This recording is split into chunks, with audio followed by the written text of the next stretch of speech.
एक ही नारा एक ही नाम, क्षेत्र का विकास क्षेत्र का नाम। जी हाँ, आपके सुख दुख का साथी, बुजुर्गों का बेटा, युवाओं का साथी, जुल्फिकार अली भुट्टो। क्षेत्र संख्या 35 के भावी जिला परिषद प्रत्याशी जुल्फिकार अली भुट्टो साफ छवि के नेता हवे। जी हाँ भाइयों बहनों, इस बार सच्चा और ईमानदार नेता चुन। साफ छवि के नेता हवे, जन जन के चहेता, भुट्टो भैया के जितैहा, जिला परिषद बनैहा। जीत के परचम इनके नाम से क्षेत्र में लहराइहा, भुट्टो भैया के जितैहा।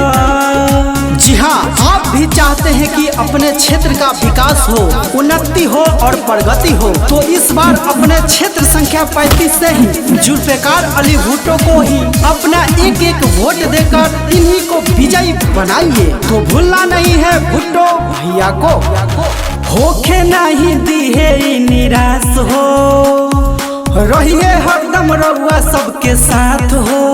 आप सबके सुख दुख में साथ देने वाले भुट्टो भैया को ही इस बार वोट दे। होके नहीं दी है निराश हो, रहिए हरदम रउआ सबके साथ हो।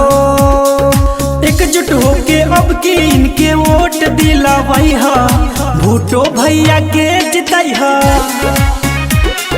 जिला परिषद बनैहा।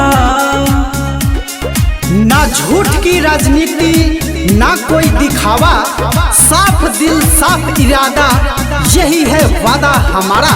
यही कहना है क्षेत्र संख्या 35 के भावी जिला परिषद प्रत्याशी जुल्फिकार अली भुट्टो का।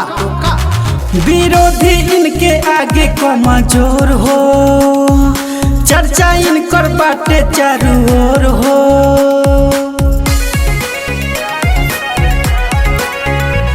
विरोधी इनके आगे कमजोर हो, चर्चा इनकर बाटे चारों ओर हो।